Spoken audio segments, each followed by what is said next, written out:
Oh, wow. It looks like the Daily Wire is expanding into creating their own police force. Go ahead and walk a straight line for me, sir. It's just water, I swear. Sir, stop, damn it! Are you drinking it right now? They can't get him there. So, of course, a lot of very interesting discussions have been happening around Ben Shapiro, as Bloomberg writes that it's the dying right-wing Daily Wire, as some people are saying that anti-wokeness has become mainstream, while others have a different way of quantifying this problem, as, of course, in this new media landscape, there are winners and losers.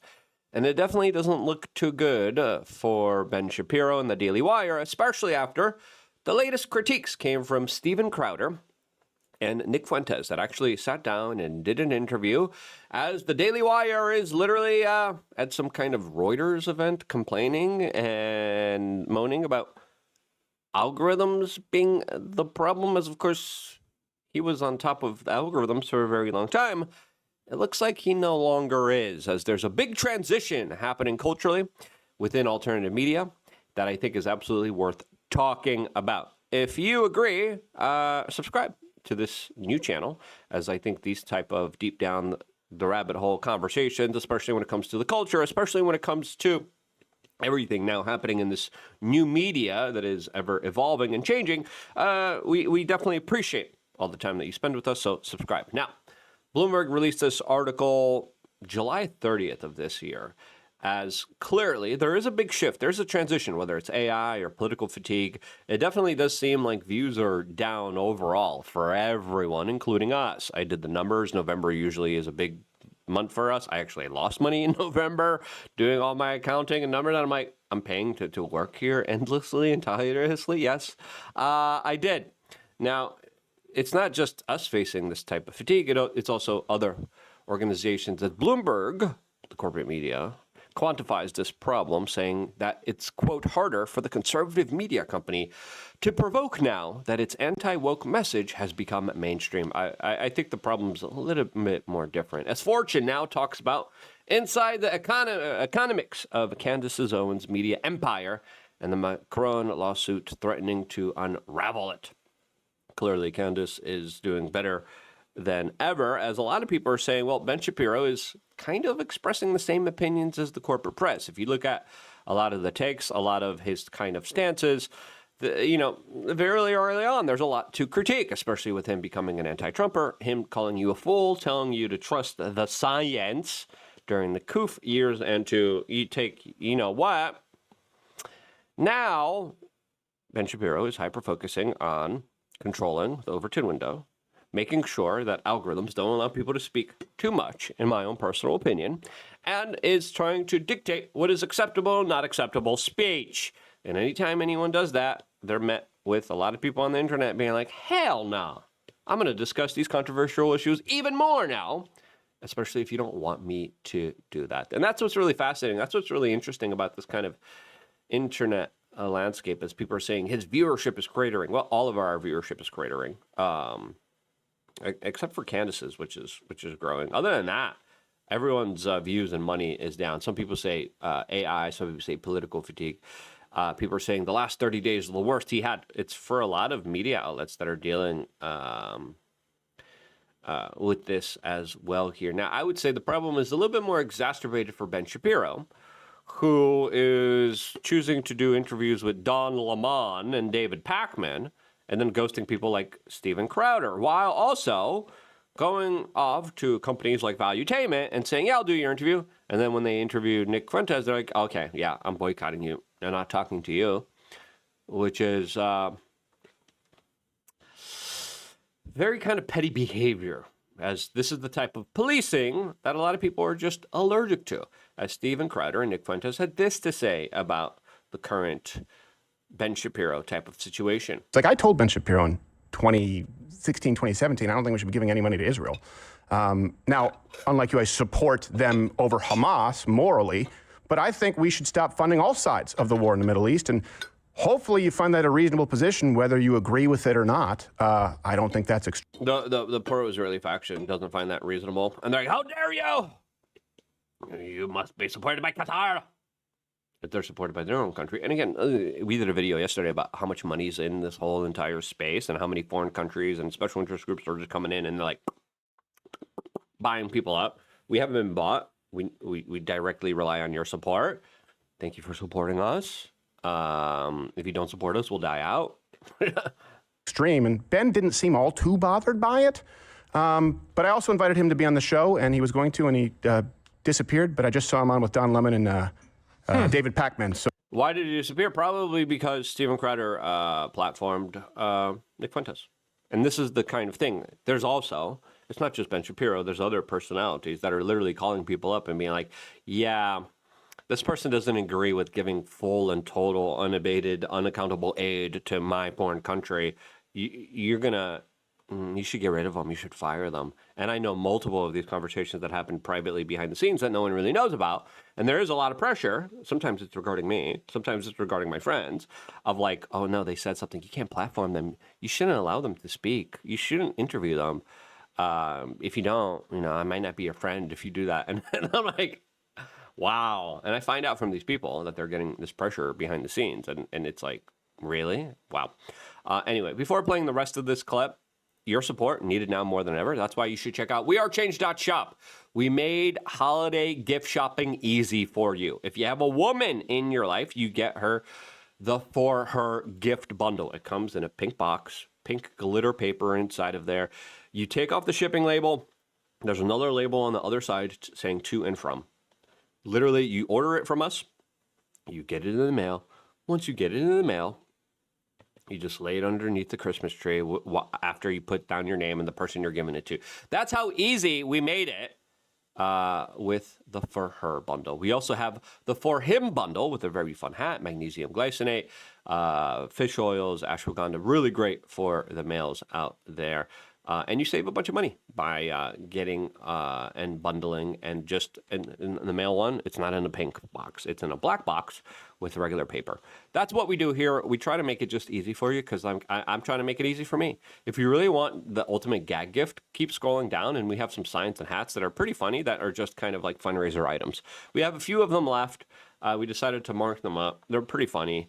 And if you want to support us, that's how you kind of support us. It's kind of like buying something at a premium just to support the cause that you like. If you like what we're doing, your support needed now more than ever. Where are you going to be doing your holiday shopping? Is it going to be China or the mega kind of billionaire conglomerate corporations out there?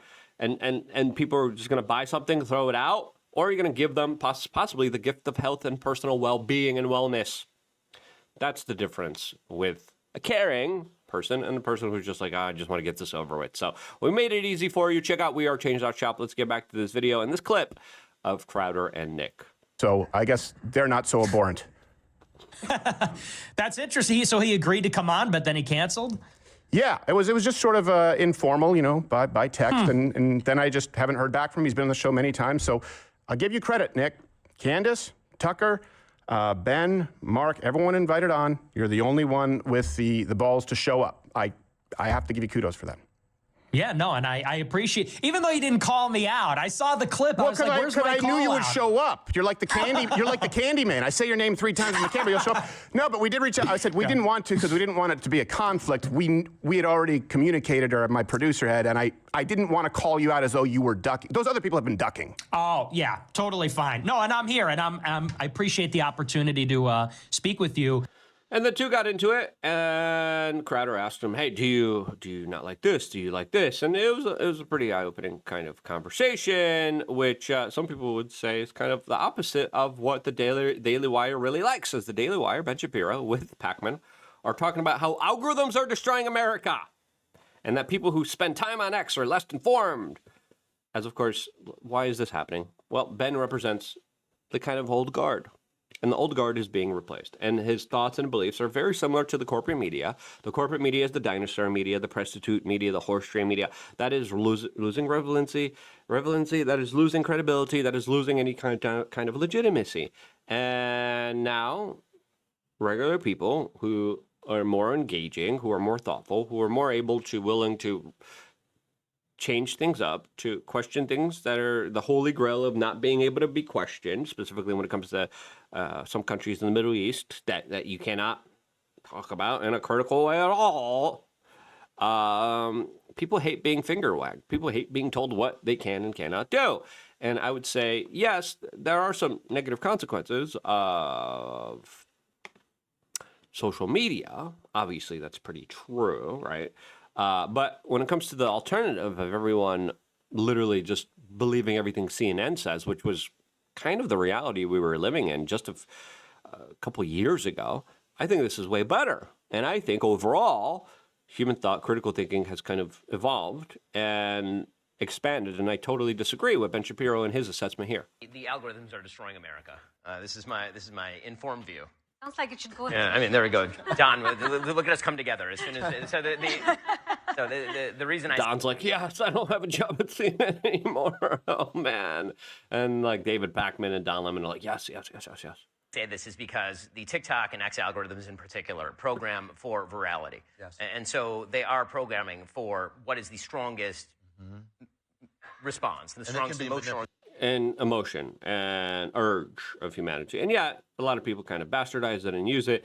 And I always called for algorithms to be for what people actually subscribe and listen to. But now the algorithms are just done in a way to keep people obsessed. And there are levels of marketing and kind of gamifying and casinofying and using human psychology as a way to keep people hooked and addicted that are worth talking about, right? We do deserve to have those conversations because those conversations are legitimate. Absolutely can be manipulated by outside actors. You've actually seen quite a bit of this on both TikTok as well as X.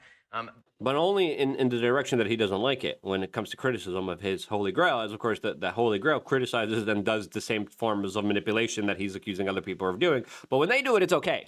But people who are then in the real world use that as a substitute for polling. For example, so you see politicians, and if they get a lot of retweets, they think what they're saying is popular, and then they do more of it. And so you'll see it bleed over into the real world. Trends that you would never get if you just walked around and talked to normal humans suddenly start popping up when you talk around with normal humans because they've been watching it online and it's been really, really pushed. And so, you know, when people say, how do we get back to normal? My first recommendation is to do something that actually is the opposite of what our industry should be saying, which is get offline, like actually turn off your phone and go to a place with actual human beings and have conversations with those people. And, you know, this is where I make my non-religious religious pitch. Everybody needs a form of Sabbath. You should get off your phone on Friday night. You should get back on your phone on Saturday night and just be completely disconnected from everything that's going on and be in a place where everybody who you know is, you know, bonding over values and over shared things. That the more online we are, the more polarized we are. And I think that's been the opposite of the way that we've viewed politics for decades in the country. The more informed you are, the better the electorate's going to be. And it turns out that because our informational ecosystem is so polluted and because it is actually programming to the id inside all of us, what that means is that probably the more time you're spending on X or the more time you're spending on TikTok, maybe the less informed you are and also the more polarized you are and the more out of touch with reality you are. That's true. Some people would make the counter argument saying, no, the mainstream media has always been lying to us. Now people are seeing a different kind of reality where people are able to actually talk to us one with another. I disagree with some of the assessment, but I agree with the assessment that, like, we're being curated stuff. And every time you're being curated stuff, it's a form of manipulation. And we have seen political radicalization. That is an issue. That is something that, of course, stops when you have proper communication. But also, this is the same guy that's saying no proper communication. You can only platform who I want you to platform. As Stephen Molyneux responded to this by saying, everyone who loses control of the narrative says exactly the same thing. Daily Express says, Ben Shapiro issues warning to Republicans about party post-Trump. As the midterm looms, Ben Shapiro sounds the alarms for Republicans. That could be the absence of a certain figure spell trouble for their voter base. The right wing is gonna lose the voter base. Now, Crowder, Nick, continued to talk about the Daily Wire and how they were on top of the kind of social media algorithm kingdom. You know why? Because they spend a lot of advertiser money. And when you spend a lot of advertiser money, especially on platforms like Facebook, which the Daily Wire did, and huge sums of money, you get favorable treatment. And it's pretty fair to say that the Daily Wire has been propped up by their marketing budget and by their closer relationship with, like, Mark Zuckerberg. That right there allowed double standards. And during the coup, we saw people say the same exact thing, but some people were able to get away with it. Why? Because they were giving money to the social media platforms and algorithms that now have gotten out of their control. Maybe the marketing budget isn't working. Maybe the propaganda isn't working. Maybe them being able to buy the algorithms no longer is working. And they're saying, this is unfair. We have to stop this. But when the algorithms are working in your favor, you weren't speaking out against this. I was. I was saying, why are my videos nonstop? Why are my recommendations nonstop? These establishment type of people that are telling you to be never Trump and to trust the science. Why is everything like this? And less and less people are on Facebook, I think, from my assessment, from everything I'm getting. And that was their kind of bread and butter. And now they're like, oh, we no longer have that same type of cozy relationship that we had with Twitter. Twitter now has a new type of algorithm. What's going on here? With Daily Wire, here's what I experienced. Now, I don't know about your timeline. I know Cassie Dillon posted some receipts saying like this is not accurate, but I would imagine you were giving general timelines and people to sort of paint a picture, right? Mm-hmm, yeah. Yeah. With Daily Wire, what would happen is, being demonetized on YouTube, they created the new rule, borderline content, because they couldn't fully remove me. Sorry about that. It was a third rule specifically because I had a lawyer and planned for this. I would get into conversations with Google executives, people at YouTube, and especially as we got toward COVID and the vaccine, right, questioning that or the lockdowns. I would have. And it's also one of the reasons why Ben Shapiro's like, yeah, go take it. Everyone else in alternative media who's like, hey, not a good idea, not smart, like we did. And we had to do it in very like weird, covert ways. We had to use like sign like, and then on our members area, we helped a lot of people. A lot of people that we helped, by the way, are now able to, of course, sue and get compensation for lost funds and discrimination. Have people very high up at Google, YouTube say, well, we don't have these kind of problems with Daily Wire. And I said, well, I'm not. And without getting into any private information, there were conversations that took place, and that was something that really rubbed me the wrong way. It was sort of, you'll kill us last, right? And they famously bragged about spending more money on Facebook and Google than anyone else. And then there was pressure being applied from YouTube to sort of step in line. So I can corroborate that was something I experienced behind the scenes, if that helps illuminate it at all. Yeah, and I remember it very well. I remember the adpocalypse, and I remember your tiff with them. I remember you going on Tim Pool. I remember the whole thing. And I was there for that episode. It's pretty wild to see their kind of like fight and contract negotiations that, of course, were pretty bombastic to say the least here. But the gloves were off between the two, and major institutions were kind of going at it. And it did kind of set this new wave of an alternative independent media and a more established independent media that parades the kind of establishment norms. Ben Shapiro defending H-1B visas, right? Which is a very kind of anti-populist thing. A lot of people are saying he's seething. A lot of people are saying he's mad.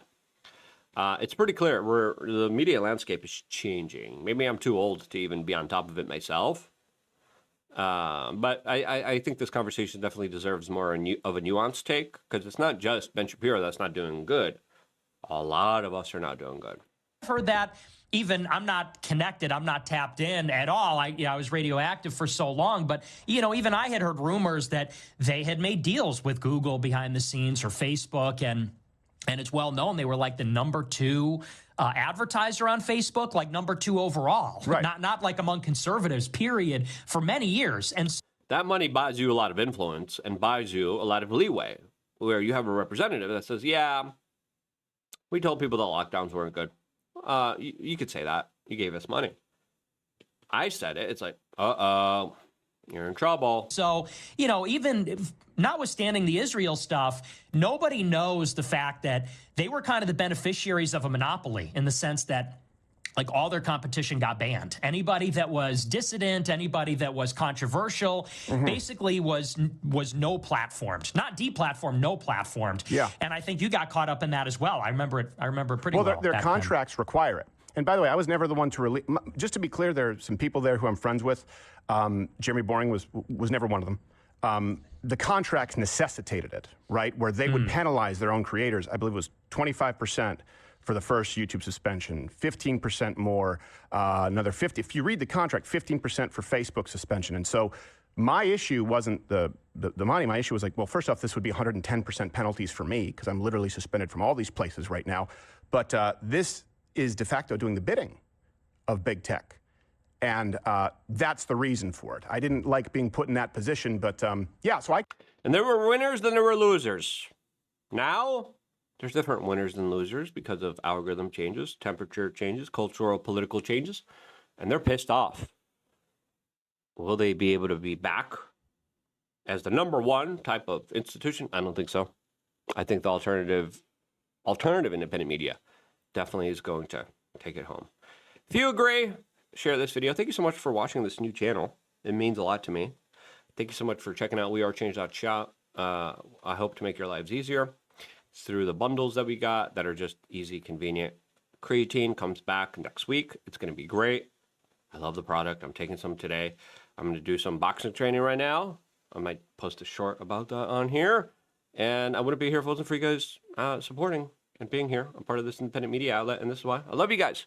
Stay tuned for more, all here exclusively on youtube.com/Luke Radowski 76. Weird name, sorry.